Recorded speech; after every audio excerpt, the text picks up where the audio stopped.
In dermatology let's discuss the Hansen's disease और leprosy. So इसका definition क्या होता है?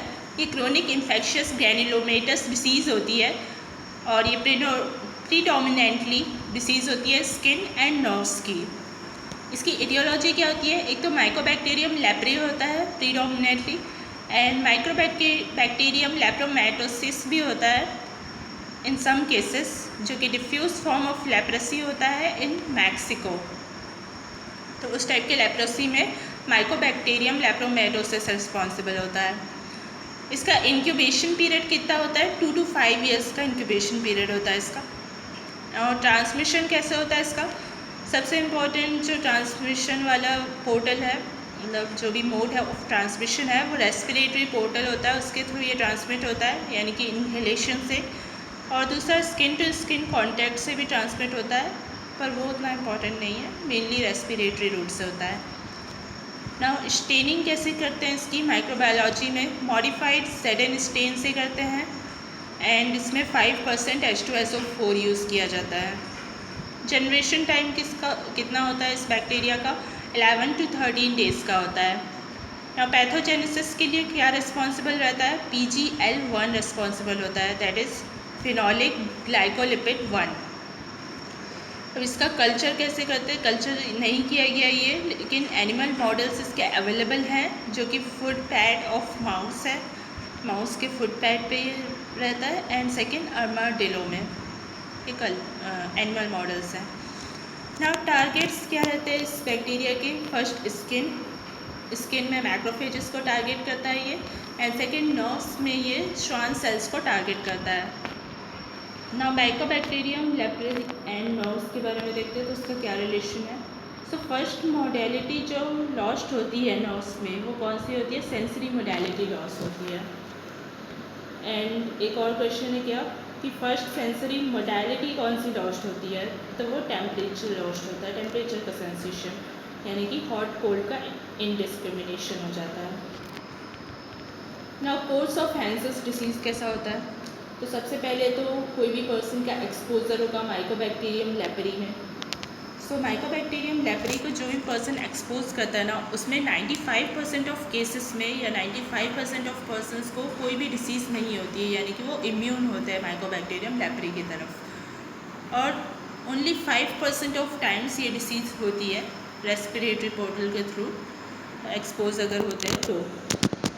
सो उस कंडीशन में जो पर्सन की इम्यूनिटी होती है ना, वो इनडिटर्मिनेट होती है, इसलिए इसको बोलते हैं इनडिटर्मिनेट हैंसेस डिसीज़, जब तुरंत एक्सपोजर हुआ रहता है तब। अब जब ये इस टाइप की हैंसेस डिसीज़ होती है, उसके बाद 75% ऑफ द टाइम्स या 75% ऑफ पर्सनस में स्पॉन्टेनियस हीलिंग हो जाती है, तो अपने आप ठीक हो जाते हैं वो।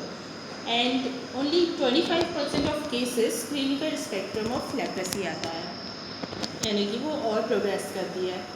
तो अब हम देखते हैं क्लिनिकल स्पेक्ट्रम क्या है इसका हैंसेस डिसीज़ का। इसका क्लासिफिकेशन किया गया है रिडले चॉपलिंग्स क्लासिफिकेशन के अकॉर्डिंग।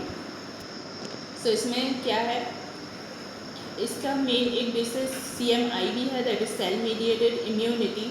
तो अगर गुड CMI होती है तो डिसीज़ लिमिटेड रहेगी, और उस कंडीशन में ट्यूबरक्युलॉइड टाइप की लेप्रेसी रहेगी।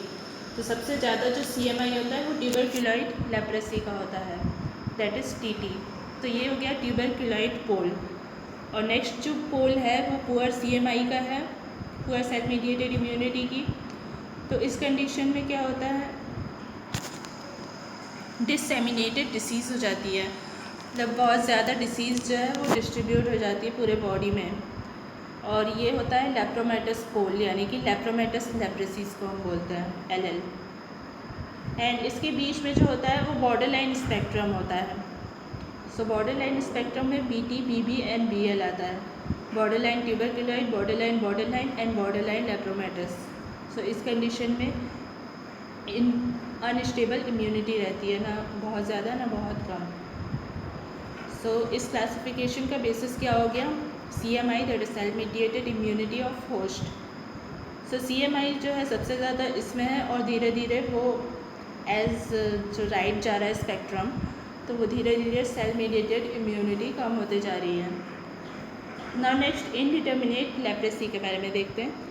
सो इनडिटर्मिनेट लेप्रेसी में क्या होता है कि सेल मीडिएटेड इम्यूनिटी को डिटर्मिन नहीं किया जाता है उस टाइम तक, एंड वो मेनली चिल्ड्रन में होता है। किस रीजन के पर्सनस में होता है? बिहार, यूपी एंड तमिलनाडु, ये एंडेमिक रीजन्स है उसके। लीजन्स कैसे होते हैं? इनडिफाइंड होते हैं, हाइपोपिगमेंटेड होते हैं और मैक्यूल होता है इसमें लीजन में। देन साइट क्या होती है इसकी? फेस पे होता है मेनली। डिफरेंशियल डायग्नोसिस क्या होता है इसका? पिटीरियासिस अल्बा होता है, जो कि एक एंडोजिनस एक्जिमा होता है, और उस कंडीशन में स्केलिंग प्रेजेंट होती है, जबकि लेप्रेसी में स्केलिंग एब्सेंट रहती है। तो इस तरीके से हम इसको डिफ्रेंशिएट कर सकते हैं। ना बायोप्सी में क्या मिलता है इसमें? पेरीन्यूरल पेरी अपेंडिजियल लिम्फोसाइटोसिस मिलता है, मतलब अपेंडेजेस के अराउंड और नर्व्स के अराउंड लिम्फोसाइट्स ज़्यादा मिलेंगे हमको। एंड इनडिटर्मिनेट हैंसेन्स डिसीज़ का था ये। ना रिडले जॉपलिन क्लासिफिकेशन को हम और देखते हैं, तो ये किस किस बेसिस पे है? इम्यूनोलॉजिक बेसिस पे एक, तो दूसरा माइक्रोबायोलॉजिक बेसिस पे, थर्ड क्लिनिकल बेसिस पे, एंड फोर्थ हिस्टोपैथोलॉजिक बेसिस पे। सो इम्यूनोलॉजिक बेसिस में दो चीज़ें आएंगी, cell mediated immunity and lepromin test. Microbiologic में अगेन दो चीज़ें आएंगी, acid fast bacilli and split skin smear. Clinical में अगेन दो चीज़ें आएंगी, skin and nerves. And histopathologic में आएगा ग्रैनुलोमा और मैक्रोफेज। सो फर्स्ट इम्यूनोलॉजिक के बारे में देखेंगे। सो टीटी से एलएल जाते समय सेल मीडिएटेड इम्यूनिटी जो है वो गुड से पुअर होती जाती है। एंड लेप्रामिन टेस्ट इसीलिए जो इम्यूनो डेफिशिएंसी का टेस्ट होता है वो पहले पॉजिटिव आता है जब सेल मीडिएटेड इम्यूनिटी ज़्यादा होती है, एंड बाद में नेगेटिव आता है। तो cell mediated immunity directly proportional होती है लेप्रामिन टेस्ट के, इसलिए ऐसा आता है। नाउ सेकेंड माइक्रोबायोलॉजिक, इसका बेसिस क्या है? टीटी से एलएल जाते समय एसिड फास्ट बेसिलाई जो है वो कम से ज़्यादा होंगे। सो पहले टीटी में फ्यू रहेंगे, few in number, and LL तक जब तक पहुँचेंगे वो न्यूमरस इन नंबर हो जाएंगे। देन स्लिट स्किन स्मीयर जो है वो एसिड फास्ट बेसिलाई के लिए पहले नेगेटिव आएगा क्योंकि नंबर इसका कम था, एंड एलएल तक जाते जाते वो पॉजिटिव आएगा क्योंकि नंबर ज़्यादा हो जाता है। नाउ थर्ड क्लिनिकल बेसिस इसका क्या है? टीटी से एलएल जाते वक्त स्किन लीजन्स जो है वो टीटी में 1 to 3 रहेंगे, और एलएल जो है वो लेप्रोमेटस लेप्रेसी वो एक सिस्टमिक डिसीज़ है, और इसीलिए यहाँ पे बहुत सारे लीजन्स प्रेजेंट रहेंगे। और टीटी में वैसे तो एसिमेट्रिक लीजन्स रहेंगे, मार्जिन वेल डिफाइंड रहेगी क्योंकि इम्यूनिटी अच्छी है, नर्व्स एक ही नर्व इन्वॉल्व होगी क्योंकि इम्यूनिटी अच्छी है तो ज़्यादा नर्व इन्वॉल्व नहीं हुई है, वो एक नर्व जो है ना वो थिकंड हो जाएगी। जबकि ये जो लेप्रोमेटस लेप्रेसी है वो सिस्टमिक डिसीज़ है, तो इसमें बहुत सारे लीजन्स भी प्रेजेंट है, और साथ में ये सिमेट्रिकल लीजन्स प्रेजेंट है, सब हर तरफ हो गए हैं। एंड इल डिफाइंड है क्योंकि लेस इम्यूनिटी है इस कंडीशन में, and multiple symmetric nerve involvement हो जाता है इसमें क्योंकि बहुत सारी नर्व्स इन्वॉल्व हो जाती हैं। नाउ फोर्थ इसका बेसिस है हिस्टोपैथोलॉजिक बेसिस। तो हिस्टोपैथोलॉजिक बेसिस में क्या आएगा? ट्यूबरक्युलोइड ग्रैनुलोमा फॉर्म होता है ट्यूबरक्युलोइड लेप्रेसी में, जबकि लेप्रोमेटस लेप्रेसी में फोमी मैक्रोफेजेस दिखते हैं एसिड फास्ट बेसिलाई के, एसिड फास्ट बेसिलाई के साथ में दिखता है। Now clinical features and types of leprosy देखते हैं। सो टाइप्स ऑफ लेप्रेसी में सबसे पहले आएगा ट्यूबरक्युलोइड लेप्रेसी, दैट इज टीटी। इसमें number of skin lesions 1 to 3 होते हैं, और मॉर्फोलॉजी कैसे होती है लीजन्स की? प्लाक टाइप के होते हैं और एनुलर प्लाक होते हैं। सेंटर में इसकी क्लियरिंग होती है, पेरीफेरी में well defined raised margin present होती है।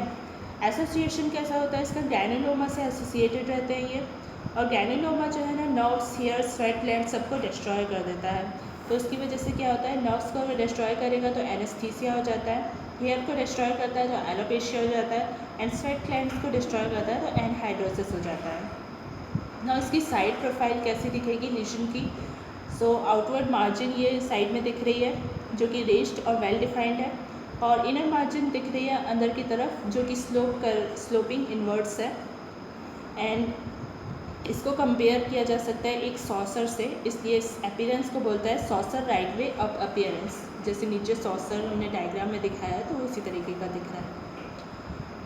Now second border line ट्यूबरकुलॉइड leprosy है, दैट इज़ BT। सो इसमें number of skin lesions 3 to 10 होते हैं। मार्जिन्स इसकी वेल डिफाइंड होती है और साथ में not so well defined margins भी होती है, मतलब दोनों टाइप का प्रेजेंट रहता है इस तरीके से जैसा डायग्राम है। इसका फीचर क्या होता है, सैटेलाइट लीजन प्रेजेंट होता है, क्योंकि बैक्टीरिया बाहर जाना चाहता है इसलिए वो पेरीफेरी में एक लीजन फॉर्म कर लेता है। सो सैटेलाइट लीजन इसका एक हॉलमार्क होता है। सैटेलाइट लीजन मतलब क्या होता है, peripheral lesion near the border of lesion. Now next है BB, that is mid border line leprosy. So इसमें number of skin lesions 10 to 30 होते हैं और जैसे हम स्पेक्ट्रम में जा रहे हैं TT to LL, वैसे क्या हो रहा है कि स्टेबल इम्यूनिटी आ रही है TT एंड LL में, जबकि जो बीच में BT, BB एंड BL है तो इम्यूनोलॉजिक इनस्टेबिलिटी है उस कंडीशन में। सो सबसे अनस्टेबल जो फॉर्म होता है ना वो यही होता है मिड बॉर्डर लाइन लेप्रेसी, क्योंकि एकदम सेंटर में आ रहा है ये। और इसमें स्किन लीजन्स इसीलिए पॉलीमॉर्फिक स्किन लीजन्स होते हैं, इसमें बहुत सारे फॉर्म एक्वायर कर लेते हैं, वेरिंग साइज एंड शेप के होते हैं। अपीयरेंस कैसा होता है इसका, जियोग्राफिक मैप लाइक अपीयरेंस, क्योंकि इसमें अलग अलग कंट्रीज़ जैसे मैप में दिखाई जाती है तो उसका साइज़ छोटा बड़ा रहता है ना, तो वैसे ही इसमें भी दिखता है छोटा बड़ा साइज़, तो इसीलिए इसको इस अपीयरेंस को जियोग्राफिक मैप लाइक अपीयरेंस बोलते हैं। ना मार्जिन ऑफ लीजन कैसे होती है, सो TT से LL को अगेन हम स्पेक्ट्रम देखेंगे तो TT में वेल डिफाइंड मार्जिन होती है, जबकि LL लेप्रोमेटस लेप्रेसी में इल डिफाइंड मार्जिन होती है। एंड BB में इसीलिए डायमॉर्फस स्किन लीजन्स रहते हैं, ना बहुत वेल डिफाइंड ना इल डिफाइंड, है ना। सो इसको डायमॉर्फस लेप्रेसी भी बोला जाता है, मिड बॉडी लाइन लेप्रेसी को। ना इसमें लीजन का कैसे मॉर्फोलॉजी रहता है, आउटर बॉडी जो है वो स्लोपिंग आउटवर्ड्स होता है, वेग टाइप का होता है, इसको हम इन्वर्टेड सॉसर अपीयरेंस भी बोलते हैं। सो ऐसे ये डायग्राम में दिख रहा है कि इन्वर्टेड सॉसर कुछ इस तरीके का रहेगा, स्लोपिंग टाइप का, इसीलिए इसको इन्वर्टेड सॉसर अपीयरेंस बोलते हैं, जो कि BB एंड BL दोनों में होता है। एंड इनर बॉर्डर जो होती है वो पंच्ड आउट होती है, स्विस चीज़ अपीयरेंस बोलते हैं इसको।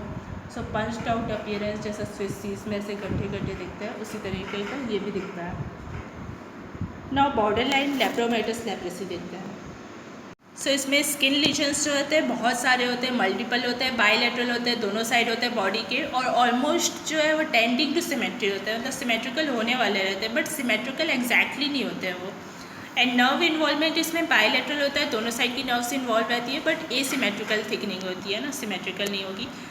नाउ नेक्स्ट है लेप्रोमेटस लेप्रेसी। सो लेप्रोमेटस लेप्रेसी एक सिस्टमिक डिसीज़ हो जाती है जिसमें एक्सटेंसिव क्यूटेनियस इन्वॉल्वमेंट हो जाता है, स्किन का इन्वॉल्वमेंट, नर्व का इन्वॉल्वमेंट और इंटरनल इन्वॉल्वमेंट भी हो जाता है, तो स्किन नर्व्स के साथ इंटरनल भी हो गया है। कीवर्ड इसका क्या है, सिमेट्रिकल होता है इसमें, ये सिर्फ इसी का कैरेक्टरिस्टिक फीचर है। स्किन लीजन्स कैसे होते हैं, इसमें बायलैटरल होते हैं, इल डिफाइंड मैक्यूल्स या पैप्यूल भी हो सकते हैं या नोड्यूल्स भी हो सकते हैं, एंड डिफ्यूज इन्फिल्ट्रेशन होता है इसमें। मैक्यूल मतलब क्या, हमने बेसिक्स में देखा था कि ये flat non palpable skin lesions होते हैं जो लेस देन 1 सेंटीमीटर के होते हैं। एंड पैप्यूल मतलब क्या, ये सर्कमस्क्राइब सॉलिड रेश लीजन्स होते हैं जो कि लेस देन 1 सेंटीमीटर के होते हैं। एंड नोड्यूल्स मतलब क्या, सर्कमस्क्राइब सॉलिड रेश लीजन्स ये भी होते हैं, बट ये ग्रेटर देन 1 सेंटीमीटर के होते हैं, प्लस इसमें डेप्थ भी होता है। सो ये तीनों टाइप के लीजन्स हो सकते हैं। नाउ नर्व में जो है बायलैटरल नर्व थिकनिंग हो जाती है क्योंकि दोनों साइड की नर्व्स इन्वॉल्व है। नाउ लेप्रोमेटस लेप्रेसी के अर्लीस्ट फीचर्स क्या होते हैं, एक तो एपेक्स टैक्सिस होता है नोज से रिलेटेड, एंड दूसरा नेजल क्लस्टरिंग होता है जिसमें कि नेजल म्यूकोसा का इन्वॉल्वमेंट होता है, इसकी वजह से ये दोनों फीचर्स आते हैं। एंड सेकेंड पीडल ईडिमा हो जाता है, तो पीडल ईडिमा ऑटोनोमिक फेलियर के कारण होता है, तो ये अर्लीस्ट फीचर्स हो गए। नाउ लेट फीचर्स क्या होते हैं, इसमें 2 फीचर्स अगेन होते हैं, एक तो लियोनिन फेशिस एंड दूसरा ब्लव एंड स्टॉकिंग पेरिफेरल न्यूरोपैथी।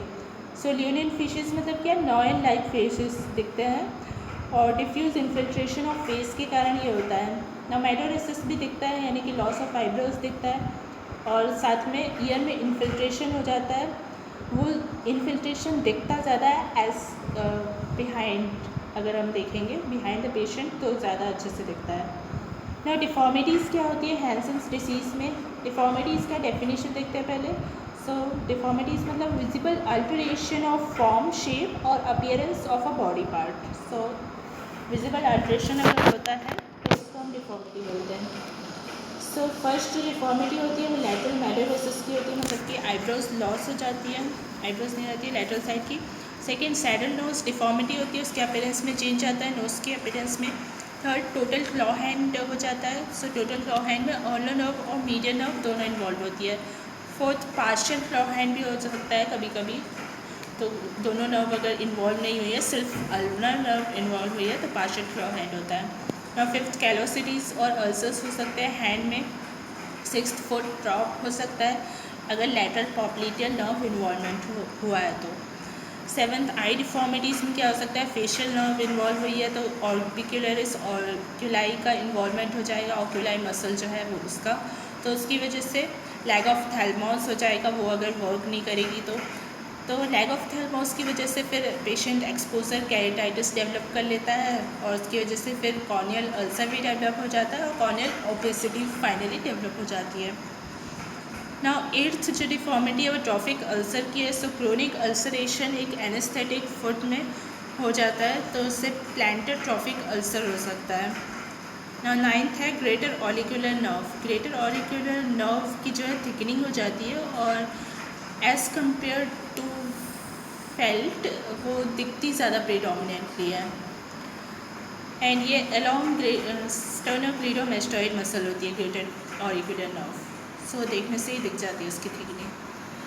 सो ये था हैंसन्स डिसीज़ का first part. Thanks for watching.